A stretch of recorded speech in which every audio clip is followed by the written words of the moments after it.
Bueno, chicos, hoy la clase de hoy es de proteínas y aminoácidos. Como vimos, las biomoléculas eran cuatro: los glúcidos, que eran los azúcares; los lípidos, que eran las grasas y los aceites; y las proteínas y los ácidos nucleicos, que es lo que vamos a ver hoy. Bien, vamos a ver las primeras, las proteínas, ¿sí? Van a estar formadas por aminoácidos, por péptidos y por proteínas. Los aminoácidos van a ser la parte más pequeña que van a formar a las proteínas, ¿sí? Las proteínas son polímeros, que significa que está formado poli por mucho y mero por partes iguales. Estas partes iguales son los aminoácidos, ¿sí? Van a formar largas cadenas de aminoácidos. Y los péptidos van a ser aminoácidos unidos entre ellos, pero no llegan a un número que es 50 aminoácidos. Si tienen dos aminoácidos, se llaman dipéptidos, porque tienen dos, y así sucesivamente. Tripéptidos, tetrapéptidos, tiene 4, y hasta 10 se conoce como oligopéptidos. Si tienen más de 50, se conocen como proteínas y ya los vamos a ver. Las funciones, ¿por qué nosotros estudiamos y son tan importantes? Tienen un montón de funciones en la naturaleza. Por ejemplo, tienen funciones estructurales, ¿sí? Como o de sostén, que es la clara del huevo, es la proteína que se conoce como albúmina, va a sostener al pollito que crezca, ¿sí? En el huevo. También van a formar a las plumas, ¿sí? En las aves para poder volar. Son muy importantes en la formación del pelo, ¿sí? El pelo son proteínas. La telaraña que forman las arañas para su casa, ¿sí? Donde habitan, es una proteína muy fuerte, ¿sí? De sostén. Los cuernos de algunos animales están formados por proteínas. Las uñas y las garras de algunos animales son por pura proteína. Esta es una proteína muy conocida en el cuerpo humano, ¿sí? También se encuentra en la mayoría de los animales, es la hemoglobina, que es lo que se encuentra en los glóbulos rojos para el transporte de oxígeno. El veneno de los animales que son tóxicos, ¿sí? Que son venenosos, como algunas ranas, con estos colores bien avisando que son venenosas, ¿sí? El veneno de estas ranas o de las serpientes venenosas, como la cascabel o la yarara, son de origen proteico, ¿sí? Son proteínas. También el músculo de todos los vertebrados están formados por mioglobina, ¿sí? Que es un tipo de proteína, y también son, como función importante, ayudan en la defensa de los organismos, ya que forman los anticuerpos, ¿sí? Para las distintas enfermedades. Estos anticuerpos son de origen proteico, son proteínas. Bien, otra función importante son las enzimas, son proteínas. Todas las enzimas que están en nuestro cuerpo son proteínas, ya vamos a ir estudiando. Las enzimas, su función principal es acelerar los procesos químicos que ocurren en el cuerpo. Un ejemplo es la milasa, que nosotros tenemos en la boca, que lo que va a ayudar a degradar o romper los hidratos de carbono en partículas más pequeñas, en sustancias más pequeñas, como por ejemplo una glucosa. Como les venía diciendo, el sistema inmune es muy importante porque los anticuerpos nos van a proteger contra las enfermedades, ¿sí? Estos anticuerpos son de origen proteico. ¿Dónde se encuentran los anticuerpos? En el plasma sanguíneo, ¿sí? La sangre va a estar formada por plasma y por sustancia seca, que se conoce como los glóbulos rojos, los glóbulos blancos y las plaquetas. Si nosotros ponemos sangre en un tubito y lo centrifugamos, se van a separar en dos capas. En la solución del plasma, que es más denso, menos denso, y los glóbulos rojos, que son más pesados, por eso se van abajo, ¿sí? En esta parte amarillenta, que es el plasma, se encuentran estas proteínas, que son los anticuerpos que nos ayudan en el sistema inmune, que es el sistema de defensa contra enfermedades. ¿Por qué es tan importante estudiar las proteínas? Porque el 70% de nuestro peso seco, ¿sí? no contempla el agua, está formado por las proteínas. Y el 30% restante va a estar formado por glúcidos, por lípidos y por ácidos nucleicos. La mayoría de los aminoácidos, ¿sí? Que eran la parte más pequeña de una proteína, se van a sintetizar. ¿Qué significa sintetizar? Es que se van a formar en el núcleo de las células, ¿sí? van a estar en el ADN de nuestro cuerpo.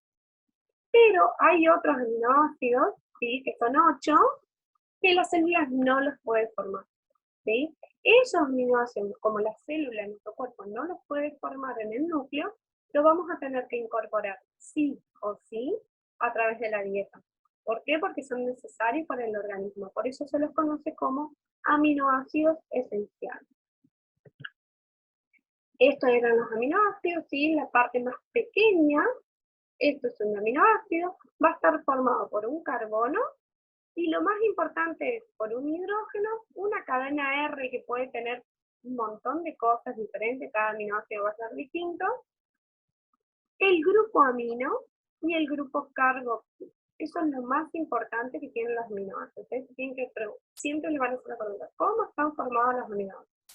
Por un carbono, por un hidrógeno, una cadena R lateral, y en los extremos tenemos un grupo amino, ¿sí? Porque tiene nitrógeno, de ahí viene, y un grupo carboxilo, ¿sí? Cuando estudien química seguramente lo van a ver a estos grupos, grupo amino y grupo carboxilo. Los aminoácidos están formados por un grupo amino y por un grupo carboxilo. ¿De dónde se van a unir un aminoácido con otro aminoácido para formar proteínas? Del grupo carboxilo con el grupo amino del otro aminoácido. Tenemos el aminoácido 1 y el aminoácido 2. Están formados de la misma manera, si ustedes se dan cuenta. El grupo carboxilo del aminoácido 1 se une con el grupo amino del aminoácido 2. Y van a formar una unión que se conoce como unión peptídica. Todos los aminoácidos de las proteínas se van a unir por el grupo carboxilo y el grupo amino, y van a formar uniones peptídicas. Si la molécula presenta más de 50 aminoácidos, 1, 2, 3, 4, sucesivamente hasta 50, se los conoce como proteínas. ¿Dónde se van a encontrar en la naturaleza las proteínas? En todas las legumbres, en los lácteos y en las verduras, y en las frutas y también en las carnes, ¿sí? Acá tienen un cuadrito donde encuentran cuánto porcentaje de proteínas tienen. Por ejemplo, la espinaca tiene un 49% de proteínas. El brócoli 45%, el champiñón 38% y la carne un 26%. ¿Sí? Por ejemplo. Bien, pasamos al último porción de biomoléculas, que son los ácidos nucleicos. Estos ácidos nucleicos se van a encontrar principalmente en el núcleo celular, ¿sí? Y van a formar, su función principal va a ser formar el ADN y el ARN que se encuentran en el núcleo. El ADN va a ser el ácido ribonucleico y el ARN va a ser el ácido ribonucleico. Presente en todas las células, ¿sí? Este ADN y ARN van a tener distintas compactaciones. En el cuerpo humano, esta estructura del ADN, que ustedes la deben haber visto muchas veces, mide 2 metros en cada célula. Esa estructura del ADN es muy larga porque tiene toda la información genética para formar nuestro cuerpo. Tiene que entrar en una célula que mide 5 a 8 micras. ¿Sí? Es muy pequeña, y en el núcleo es mucho más pequeño. Entonces tiene que enrollar de una manera muy fuerte hasta formar estas estructuras, que es la máxima compactación del ADN, que se los conoce como cromosomas. Estos cromosomas van a estar en el núcleo, ¿sí? Y nosotros, por ejemplo, tenemos 46 cromosomas en la mayoría de las células del núcleo. ¿Sí? Esta es otra foto para que ustedes vean que esta es la estructura del cromosoma, está todo enrolladito el ADN. Este es el ADN bien abierto para que ustedes lo puedan ver, y tiene distintos colores donde se encuentran los ácidos nucleicos. ¿Cuál es la función principal? Presenta la información necesaria para formar a todas las proteínas que necesita el cuerpo, ¿sí? Van a estar formados por cadenas largas de nucleótidos. Los ácidos nucleicos van a estar formados por cadenas muy largas de nucleótidos. Ya vamos a ir viendo. ¿Cómo va a estar formado este nucleótido? ¿Sí? Son cadenas largas de nucleótidos. ¿Y un nucleótido cómo está formado? Por un grupo fosfato, por un azúcar y por una base nitrogenada. La composición del nucleótido está formada por 3 partes. Un grupo fosfato, un azúcar y una base nitrogenada. ¿Sí? Acá podemos ver algunos, ¿sí? Van a tener 3 grupos fosfatos. 1, 2, 3, con distintos colores. Tienen un azúcar y una base nitrogenada. ¿Sí? A esto se lo conoce como nucleótido. Entonces, otra vez, el grupo fosfato, el azúcar, que puede haber de 2 tipos. El azúcar ustedes ya vieron que podía tener 5 carbonos. Esta es la desoxirribosa y esta es la ribosa. De acuerdo a qué tipo de azúcar van a formar ADN o ARN. Y las bases nitrogenadas, que todas las bases nitrogenadas van a ser comunes. El ADN y el ARN van a tener bases nitrogenadas, excepto que el ADN tiene timina y el ARN tiene uracilo. Ya lo vamos a ver.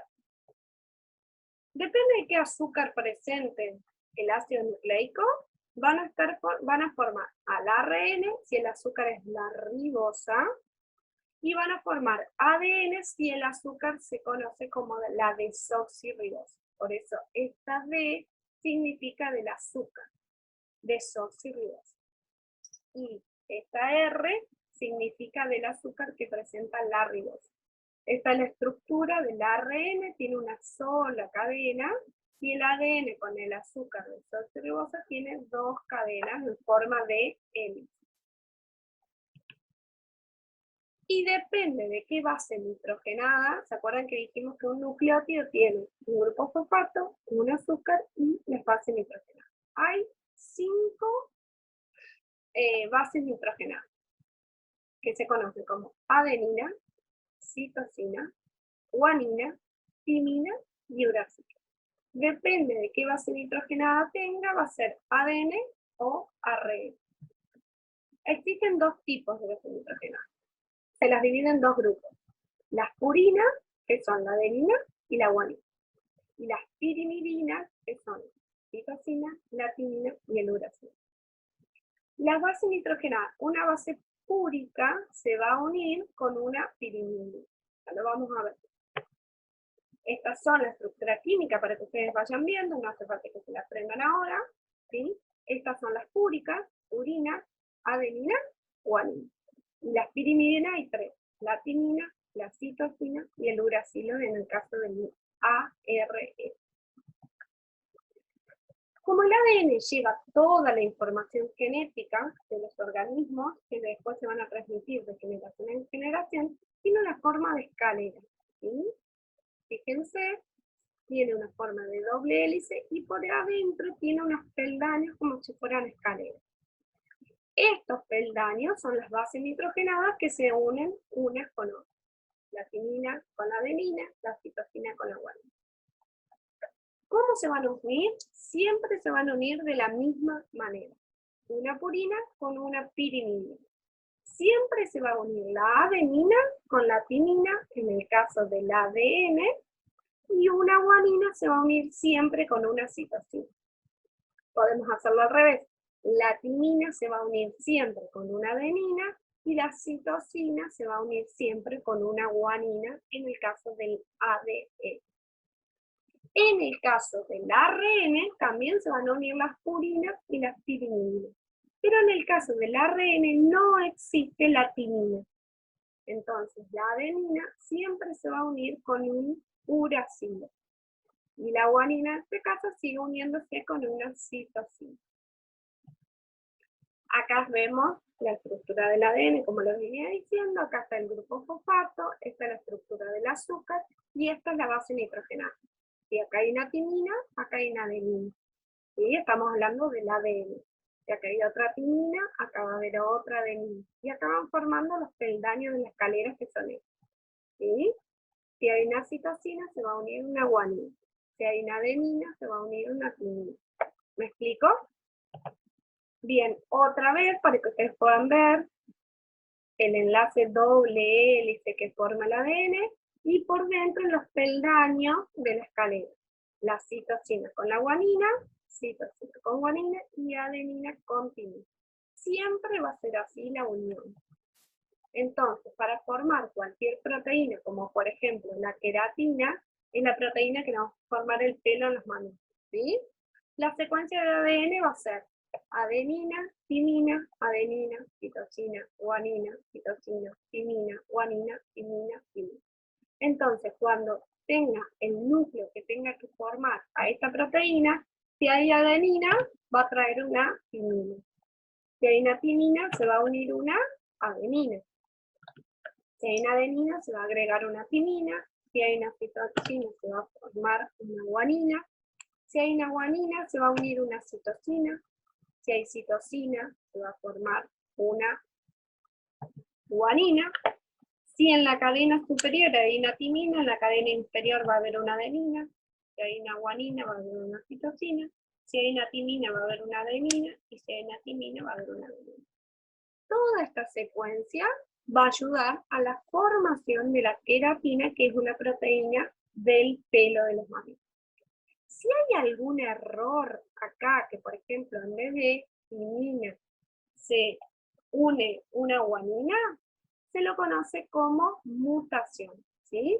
Si hay un error en la unión entre dos bases nitrogenadas, va a haber un cambio genético y se lo conoce como mutación. Bueno chicos, espero que hayan entendido. Cualquier cosa, mándenme un mensaje por la mensajería privada del aula virtual. No tengo ningún problema en explicarles de nuevo. Un beso grande, espero que se encuentren bien.